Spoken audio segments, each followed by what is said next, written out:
இந்த வீடியோவில் 10ஆம் வகுப்பு புதிய தமிழ் புத்தகம் இயல் 1, 2, 3 உள்ள ஃபுல் டெஸ்ட்டை நம்ம பார்க்க போகிறோம். இதில் முக்கியமான 50 கேள்விகள் வரும்.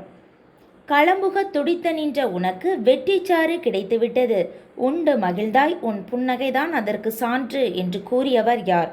அறிஞர் அண்ணா.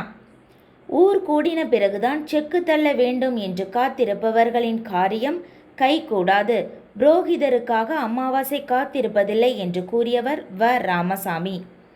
தென்றல் அசைந்து வரும் தென்தமிழ் நாட்டில் அமைந்த திருக்குற்றாலம் மலைவளம் படைத்த பழம்பதியாகும் என்று எழுதியவர் யார்? ரா.பி. சேதுப்பிள்ளை. சரியான கூற்றினை தேர்ந்தெடுக்க. கூற்று 1, சொற்களை அளவாக பயன்படுத்தி உரைநடையை அழகு செய்தவர் மு. வரதராசனார்.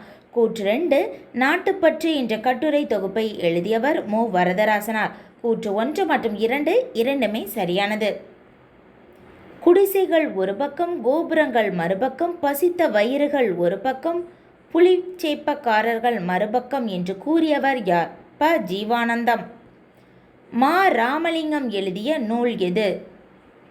அனைத்தும் சரியானது. அதாவது இனிக்கும் நினைவுகள், எங்கெங்கு காணினும், யாதுமாகி நின்றாய் என அனைத்துமே சரியானது. இது எல்லாமே மா. ராமலிங்கம் எழுதிய நூல்கள். வாழையும் கமுகும் தாழ்குலை தெங்கும் மாவும் பலாவும் சூழடுத்து ஓங்கி என்ற பாடல் இடம்பெற்றுள்ள நூல் சிலப்பதிகாரம். செய்யுளில் ஓசை குறையாத இடத்திலும் இனிய ஓசைக்காக அளபெடுப்பது இன்னிசை அளபடை ஆகும். செய்யுளில் ஒரு பெயர் சொல் எச்சச் சொல்லாக திரிந்து அளபெடுப்பது என்ன அளபடை? சொல்லிசை அளபடை ஆகும். ஒற்றளபடையில் எத்தனை எழுத்துக்கள் அளபெடுக்கும்? 11 எழுத்துக்கள் அளபெடுக்கும்.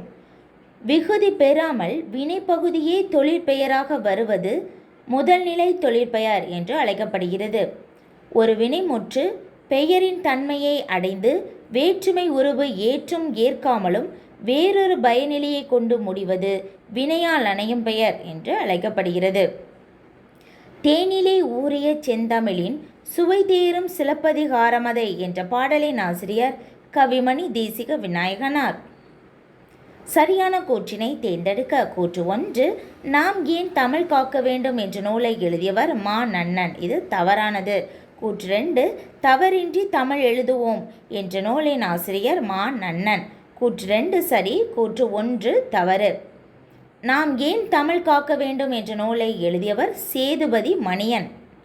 இதில் மா. நன்னன் இருக்கு, அதனால் தவறானது.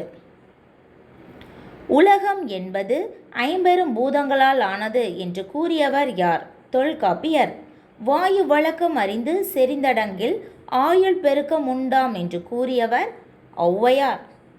சரியான கூற்றினை தேர்ந்தெடுக்க. கூற்று 1, கிழக்கு என்பதற்கு கணக்கு என்ற பெயரும் உண்டு.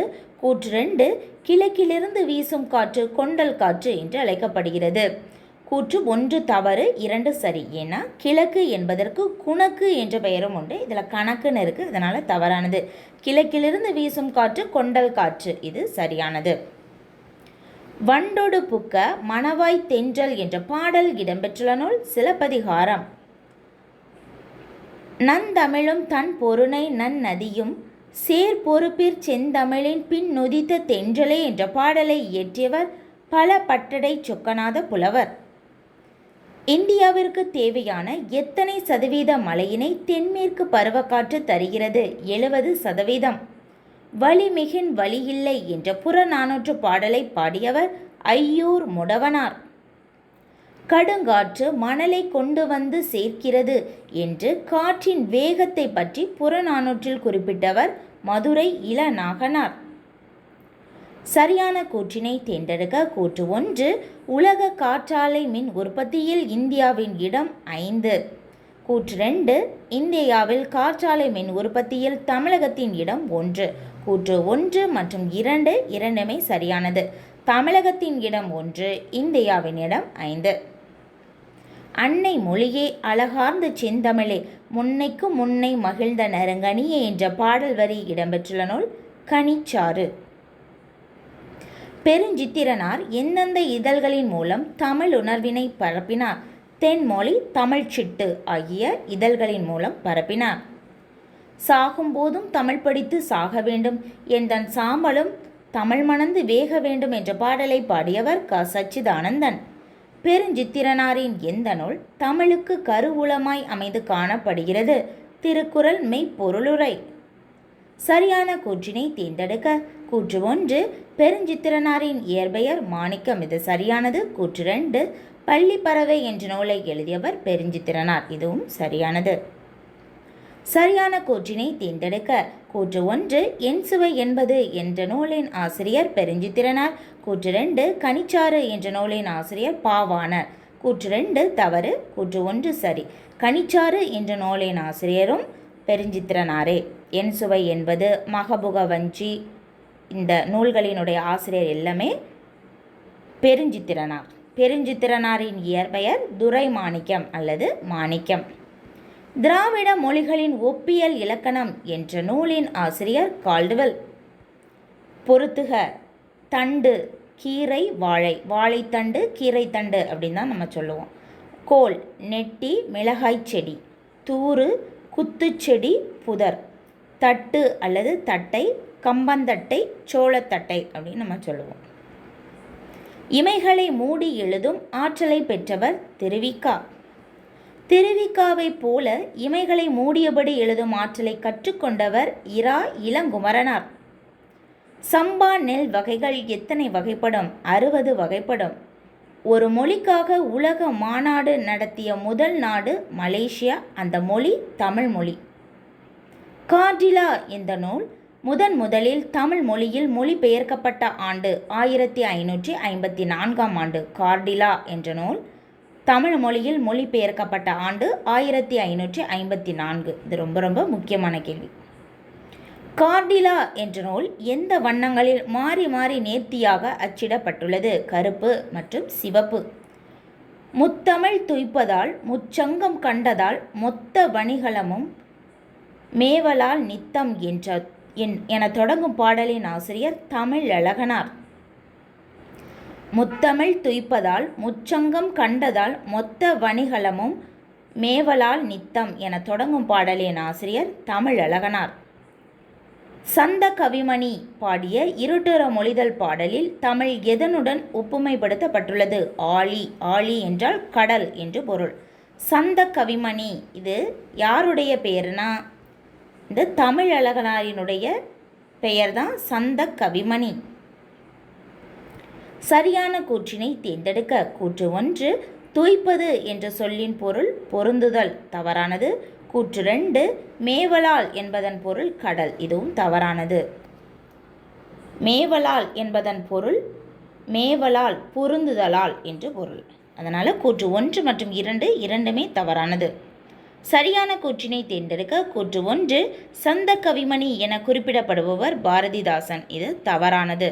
சந்த கவிமணி என்று குறிப்பிடப்படுபவர் தமிழழகனார். கூற்று 2, தமிழழகனாரின் இயற்பெயர் சண்முக சுந்தரம். இதுவும் சரியானது. கூற்று 1 தவறு, 2 சரி. இருட்டுற மொழிதல் பாடலில் முச்சங்கம் என்பது கடலுக்கு எவ்வாறு ஒப்புமைப்படுத்தப்படுகிறது? 3 வகையான சங்குகளை தருதல். சரியான கூற்றினை தேர்ந்தெடுக்க. கூற்று 1, காலையிலேயே மாலையும் வந்துவிட்டது என சிலேடையாக கூறியவர் தமிழழகனார். கூற்று 2, அன்று அவர் கச்சேரியிலும் அவருடைய காதிலும் கம்மல், குரலிலும் கம்மல் என்று கூறியவர் மாணிக்கம். கூற்று 1 மற்றும் 2 இரண்டுமே தவறானது. காலையிலேயே மாலையும் வந்துவிட்டது என்று சிலேடையாக கூறியவர் கி.வாஜா. கூற்று 2, அன்று அவர் கச்சேரியிலும் அவருடைய காதிலும் கம்மல், குரலிலும் கம்மல் என்று கூறியவர் மாணிக்கம். இது தவறானது. கூற்று 1 மற்றும் 2 இரண்டுமே தவறானது. சரியான கூற்றினை தேர்ந்தெடுக்க. கூற்று 1, உரைநடையின் அணிகலன்கள் என்ற நூலின் ஆசிரியர் எழில் முதல்வன். இது சரியானது. கூற்று 2, குறிஞ்சிப்பாட்டை இயற்றியவர் பதுமனார். இது தவறானது. கூற்று 1 சரி. கூற்று 2 தவறு. சரியான கூற்றினை தேர்ந்தெடுக்க. கூற்று 1, செந்தமிழ் சொற்பிறப்பியல் அகர முதலி திட்ட இயக்குநராக பணியாற்றியவர் தேவநேய பாவாணர். இது சரியானது. கூற்று 2, உலக தமிழ் கழகத்தை நிறுவி அதன் தலைவராக இருந்தவர் தேவநேய பாவாணர். கூற்று 1 மற்றும் 2 இரண்டுமே சரியானது. சரியான கூற்றினை தேர்ந்தெடுக்க. கூற்று 1, தமிழகம் முழுவதும் திருக்குறள் சொற்பொழிவுகளை வழங்கி வருபவர், தமிழ் வழி திருமணங்களை நடத்தி வருபவர் இரா இளங்குமரனார். இது சரியானது. விழிகளை இழக்க நேரிட்டாலும் கூட தாய் தமிழை இழந்துவிடக்கூடாது என்று எண்ணியவர் காமராஜர். இது தவறானது. கூற்று 1 சரி, கூற்று 2 தவறு. பொறுத்துக. அரும்பு, அதாவது பூவின் 7 நிலைகள், அதை பொறுத்த சொல்லியிருக்கு. இதில் 5 நிலைகளை சொல்லியிருக்காங்க. அரும்பு அப்படிங்கிறது பூவின் தோற்ற நிலை, அதுதான் அரும்பு. போது அப்படின்னா பூ விரிய தொடங்கும் நிலை, அதுதான் போது. மலர் என்றால் பூ மலர்ந்த நிலை. வி என்றால் பூ செடியினிலிருந்து பூ கீழே விழும் நிலை. செம்மல் என்றால் பூ வாடின நிலை. அரும்பு என்றால் பூவினுடைய தோற்ற நிலை. போது என்றால் பூ விரிய தொடங்கும் நிலை. மலர் என்றால் பூ மலர்ந்த நிலை. வி என்றால் செடியிலிருந்து பூ கீழே விழுந்த நிலை. செம்மல் என்றால் பூ வாடின நிலை. சரியான கூற்றினை தேர்ந்தெடுக்க. கூற்று 1, தமிழாசிரியர் நூலாக்க பணிகளை விரும்பி செய்பவர், சொல்லாராய்ச்சியில் பாவாணரும் வியந்த பெருமகனார் இரா இளங்குமரனார். இது சரியானது. கூற்று 2, திருச்சிராப்பள்ளிக்கு அருகே அமைந்துள்ள அல்லூரில் திருவள்ளுவர் தவச்சாலையினை நிறுவியவர் இரா இளங்குமரனார். கூற்று 1 மற்றும் 2 இரண்டுமே சரியானது. உவமையும் பொருளும் வேற்றுமை ஒழிவித்து ஒன்றென மாட்டின் அஃது உருவகமாகும் என்று எழுதியவர் தண்டி. திருவள்ளுவர் பெயரில் முதல் தமிழ் கணினி எந்த ஆண்டு வெளியிடப்பட்டது? 1983ஆம் ஆண்டு செப்டம்பர் மாதம் வெளியிடப்பட்டது. இதை தனியாகவும் கேட்கலாம். முதல் தமிழ் கணினியின் பெயர் திருவள்ளுவர். அவ்வளோதான்.